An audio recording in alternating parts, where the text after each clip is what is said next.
Hey guys, Chris Jenkins here, and this is episode 5 of Off the Kit, the podcast. And I know it feels like it's been a while. I think it's been like 2 weeks since the last episode, yet I feel like so much has happened since. So I'll just start with the fact that I've been sort of going about a lot of change in my life recently. And although situationally things are very much the same, I live in the same place. Still very much in lockdown, although things are slowly being lifted now.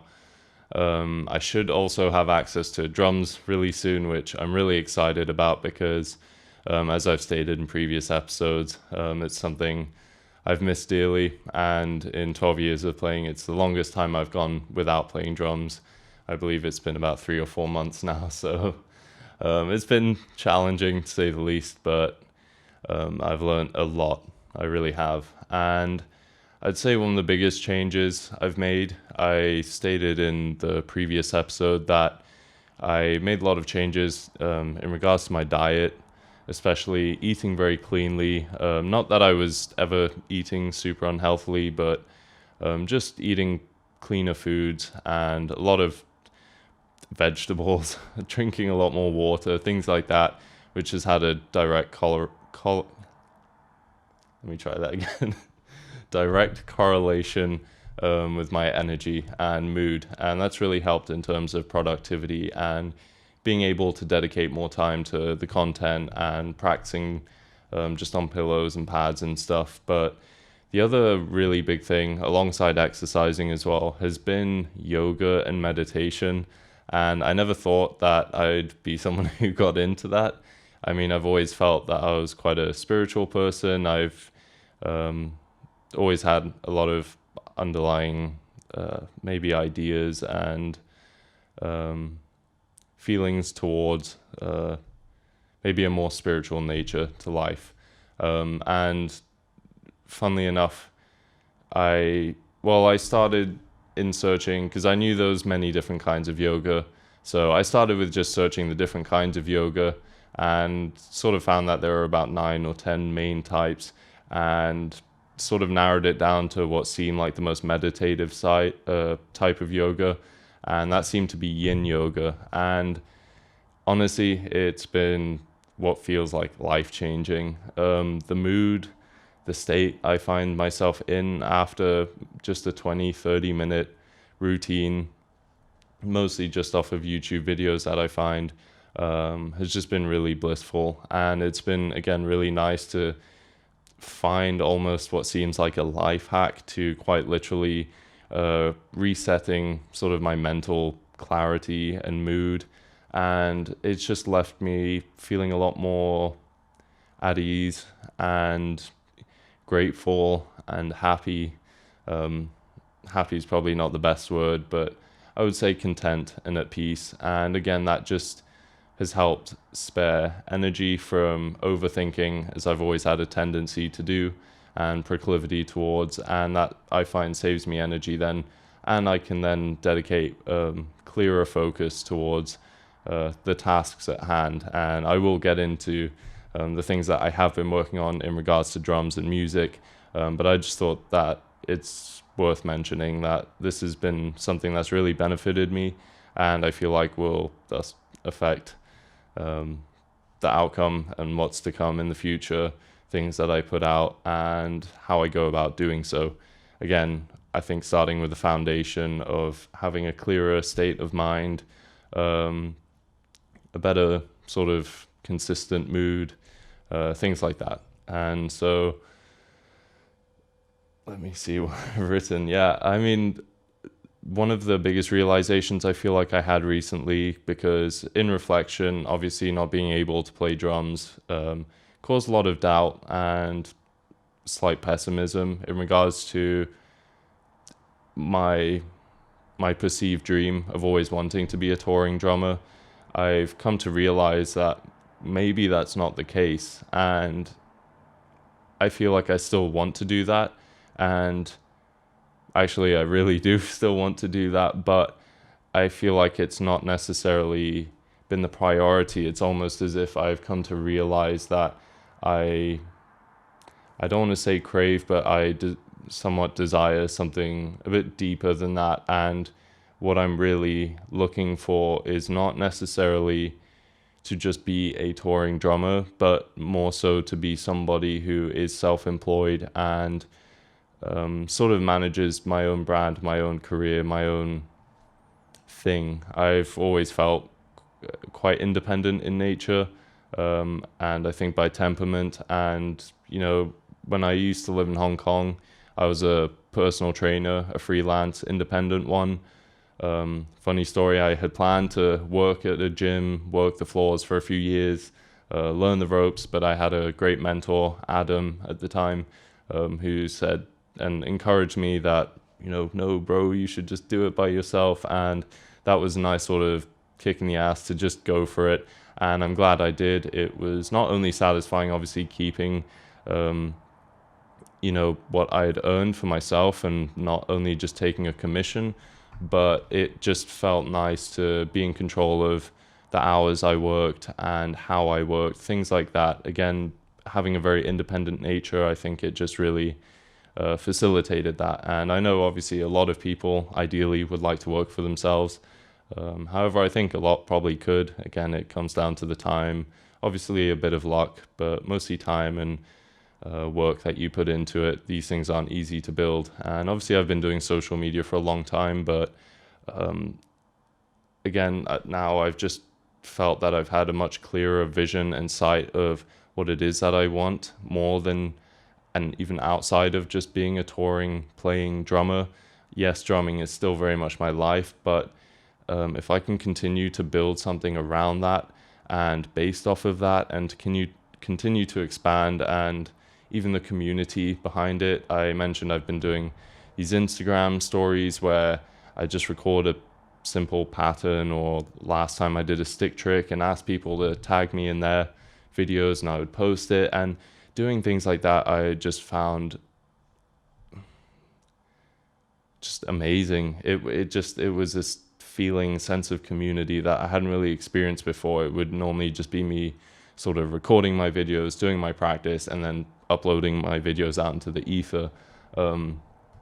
And I've just realized that there's so much more I can do and so much more that I can offer. And if I continue to do so, then it's only going to grow, I guess, brand reputation. But the point being that I can also eventually then become self-sufficient from this. So I think at the moment that seems like a very ideal situation for me. It's definitely going to take a long time, and I might not even be successful in doing it, but it's fine. It's because, again, and I think I've stated this in the past as well, that rather than the outcome itself, I'm more focused on the journey, and I always have been. Because like anything, once you achieve it, then you're sort of stood there at the finish line thinking, now what? So I think this is a really fulfilling path. And yes, I'm going to still strive to do more live shows and to go on tour and do things of that nature, be a session musician. But if I can continue to document that and to maintain a sense of community and communication with those who follow and support my stuff and my endeavor, which I'm super appreciative about, then I just think that would be awesome. So that has really fueled me recently. I've always been a pretty driven person, but this just, I think, made my goals and my path a lot clearer to me. Now, obviously, who knows? You know, life throws you oddballs or curveballs every now and then, like this pandemic, but you know, in many ways, I'm thankful for it, because it's obviously been a long time for just reflection, introspection, reevaluation of goals and where I'm headed. And in these last few months, I've quite literally done a 180 in terms of my habits, in terms of alcohol, substance consumption. No serious ones, but still. Just managing it to the point of basically having it be non-existent. And I'm so much more focused on things like meditation, eating clean, and working towards my goals. And I feel like in the long run, that's obviously going to be a lot more productive, and I could potentially achieve these goals in a much shorter time frame than if I continued with that sort of lifestyle, and I know many of us do. And that has, because now I sort of have that clearer vision of wanting to be self-sufficient, I've obviously tried to sort of reverse engineer certain steps that I would need to take and how I would actually go about monetizing this brand reputation. Obviously, there's plenty of examples of people who are self-employed, and there are many common ways to go about this, things like merchandise, Patreon, of things like that. But I realized that a more short to medium goal, because I should be able to play drums now within probably the next month. What I really plan to do, and I'm super excited to do and have started planning, is to create lesson packs of my current idea being 100 drum fills, 100 drum fill lesson packs, and to sell them for fairly cheap. I think something like $20, maybe less. Something around there is very, I think, worth it, and it's something I would pay, especially in my earlier days of drumming. That's something I definitely would have paid and have paid in the past to, have like 100 different drum fills with full annotation and from slow, medium, fast demonstrations, things like that. So I'm just really excited to do that, because I have a website which I don't talk much about because it's just not felt like something that's been updated or necessary for people to visit, considering most of the traffic and most of the communication regarding me and this brand and just me as a drummer and person is centered very much around Instagram and YouTube. So but I have been working on the website behind the scenes, so to say, and then I will be able to then offer things like lesson packs and different services and I guess products on the website. So slowly but surely I'm starting to come about or go about ways to actually monetize what I do. That's something I've always struggled with. I don't know if it's a thing that a lot of artists experience, but I feel like it can be hard to put a price tag or value on your art. Sorry for the sirens, but it's just something I feel like I've realized I have to take a lot more control in doing, and no one's obviously going to do it for me. And I do offer a lot of free just advice and demonstrations, lessons, things of that nature on my Instagram and YouTube, but to really start going about making a living from it, because obviously that's the ideal situation, and none of us want to be stuck earning sort of minimum wage for the rest of my life, for the rest of their lives, whoever. So yeah, that's been awesome. And another thing that's obviously encompassed this has been the YouTube videos. I'm so much more active now and plan to stay so, because I know I've said that in the past, but I never again had a clear vision in terms of what it could be and really the potential. And I've just, like, it's always been there, but for some reason it's just really clicked with me again, I guess because I realize that it's very much possible and it's something that I actually really desire, and it's definitely a means for me to be self-employed in that sense. So YouTube's something I'm really going in on. I'm still definitely using and uploading pretty much daily content. Yes, actually daily content still to Instagram, which I have been for like 2 to 3 years, and I don't plan on stopping because I have many great relationships and with the followers and people that support me on there, and you know who you are. So I really appreciate you guys and those people who do. But YouTube's obviously another, if not the biggest platform still, especially in terms of video. And I just, I feel like I have value and things that I can offer, advice that I can offer, insights that I can offer, and YouTube is a great platform for doing so. And because it's so in line with what I hope to achieve, then it sort of becomes a no-brainer. Obviously, it's a lot of work. I've learned that you pretty much have to be uploading 3 10-minute videos a week, and to some that might sound easy, to some that might sound difficult. I would say it definitely is quite difficult, well, not difficult, but it's work, considering you want to be uploading quality content. So that's forced me to really create a document and really plan out my content, which I tend to do, but now I'm doing even more so because I don't want to run out of ideas or content. So really being consistent with that, and that's been pretty much a daily thing that I update whenever I have a video idea, or people offer me video topic suggestions.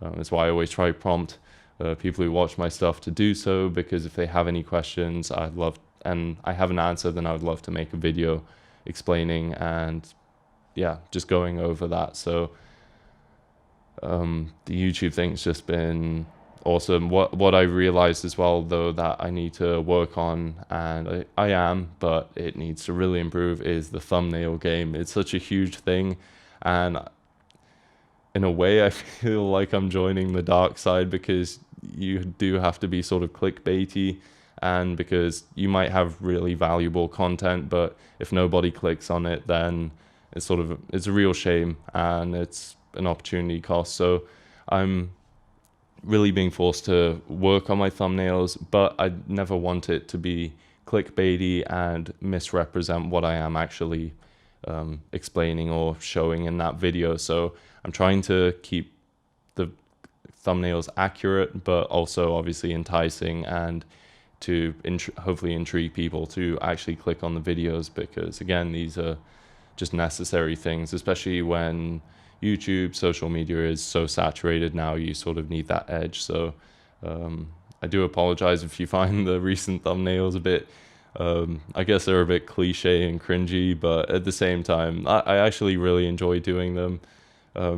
I'll just sort of set up the camera, put a video on, and this is the problem, is I don't have Photoshop yet.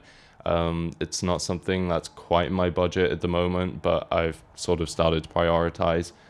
And that will be just setting up the camera, doing a video of me doing all these different poses, and then I put the video file on my computer, screenshot all the bits that I like, and then I've quite literally been using Pages or like Word document to put the text over, kind of like edit the photo, the quality, the color, and add text over it and stuff, which is not very professional, and I feel like it kind of shows, because the quality of the images haven't been the best. But literally just today, I don't know why I didn't think about this before, because the resolution has obviously been the issue then in the image quality with the YouTube thumbnails.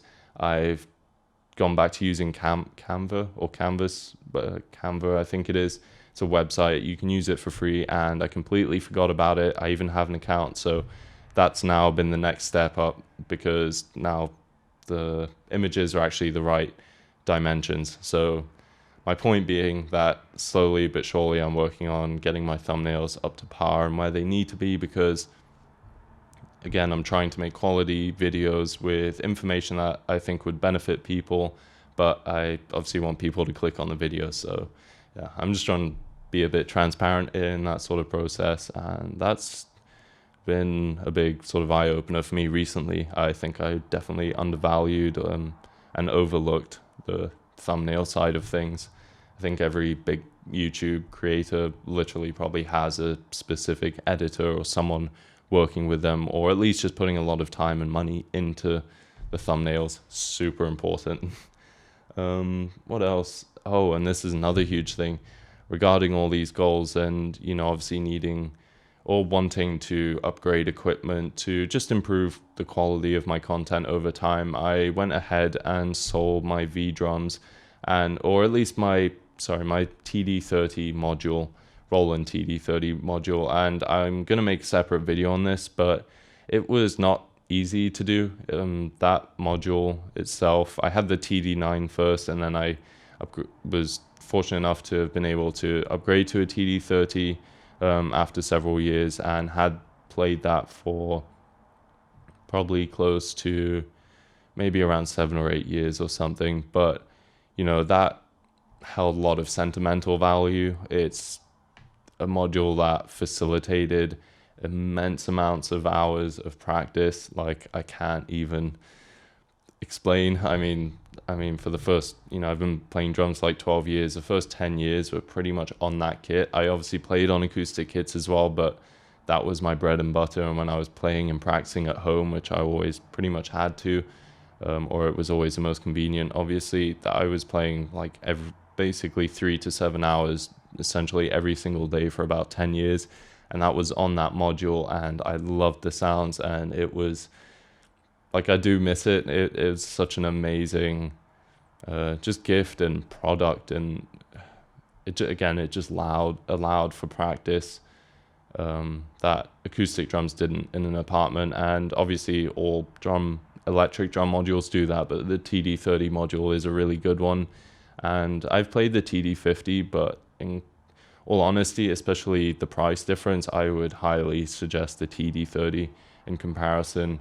It's got like just so many sounds, and I had my own custom kit set up on there. But again, starting to, well, I realize that sacrifices are necessary, and financially I'm not in a situation where, well, I'm also not really, well, I'm not playing that kit because in this apartment it would just be a bit too noisy probably still with an electric kit, especially with neighbors below. I have had that issue before, even with V drums, and on top of that, it's just not doable really space wise. I live with a flatmate, so it just wouldn't work. So I wasn't playing on it, and on top of that, I have access to acoustic drums here outside of lockdown at Blueberry Hill Studios, so it just wasn't really necessary, and it's obviously worth a lot, and that same money could really be put towards things that I need, whether it's to do the acoustic drums or camera equipment or things like this, the microphones. So it was definitely a sacrifice, but a worthwhile one, and there's nothing I'm dwelling on, but it was very necessary, and I'm glad I did so. I sold it on eBay for a pretty good price. Obviously, the price has gone down over time, and because I've had it for so long, but it was still in great condition. Sold it, and now I plan on saving most of the money, but also using it towards upgrading equipment and like rent, obviously, as well. So what else? I feel like that pretty much sums up this video: yoga and YouTube. Yeah, no, I'm honestly so excited. It really feels like a fresh self, and now coming out of lockdown slowly as measures sort of lessening, and we're allowed to go out more, and businesses are reopening. I'm hopefully going to be playing acoustic drums now, probably. I believe it will be by the 15th of July. That's when Blueberry, and where I work at the moment, opens. So, and if you do live in Leeds, by the way, Blueberry Hill Studios is probably the best practice space as a musician. So definitely visit, come say hi. You can always shoot me a message. But I'm so excited to go back. I know the owner has been upgrading the whole place. There's going to be an upstairs bar as well. And the rooms just look awesome. The acoustics are even better now. And I'm so excited to just play drums again. So that, alongside the fact that then I'll be able to record even more quality YouTube videos, which are only going to get better and better with access to acoustic drums and doing things like the lesson packs. And there's just, I really feel like I'm going to be hitting the ground running. I'm already running, but I'm telling you, once I can go out and play drums again, the content is just going to improve and improve, and I'm so excited. And especially with the feedback as of recent that I've received, I definitely plan on doing a lot more lesson videos, because I do see, not only through the numbers, but the comments and messages that I get, that people really appreciate just the short lesson videos, and that's something I know I can definitely do more of. So I will definitely do that. And yeah, I'm just genuinely so excited, and just being in a place now where, I think it was evident in even the first episode or two that was at the beginning of this lockdown situation, that I just wasn't in the best mental state. I was overworking myself. I wasn't eating enough, things like that. So it's just been really nice now for several weeks, and I don't plan on stopping, to just be in a place where I'm just so much more consistent in terms of my mood and my energy, and I feel a lot clearer. I can think with more clarity, it feels like, and I'm quite addicted to the feeling of yoga and meditation. It's been the best reset and way to start my day, or even end the day, and I'm a lot clearer in what I need to do in terms of my goals and content. So yeah, that's really what I've been up to probably these last 2 weeks, I think, since the last episode. And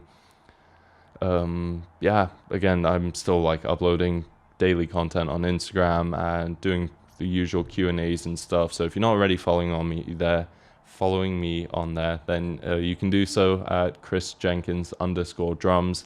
Again, daily content, stories. I reply to essentially every single message. And yeah, until then, I plan on doing many more YouTube videos, 3 videos a week. I'll try maybe establish a more strict schedule for them so people know when to expect them. But at the moment, it's looking like they'll probably be uploaded around like Tuesday, Thursday, Saturday, something like that. So yeah, 3 videos a week, and the podcast will be as often as I can do it. And the other thing is I just feel like I want to have made progress in between episodes so that I have a bit more to talk about. So that's probably also why it's been like a good 2 weeks or so since the last one. And yeah, okay, so I think that's enough rambling for today. And if you've stayed through this much of the video, this podcast, then I really appreciate your time. And really, really, I do. It's amazing to me that people do really derive some sort of, either entertainment or insight from the things I have to talk about and my rambling. So yeah, I really appreciate it. And until then, I'll see you in the next episode. You can always subscribe for more videos and leave the video a rating if you like. I really need to work on this outro stuff. I realize I'm really bad at it. Anyway, okay, give the video a like or dislike if you like. If you have any comments, suggestions, things that you want to see, put that down in the comments. I will make sure to reply. And until then, I'll see you in the next one. Cheers.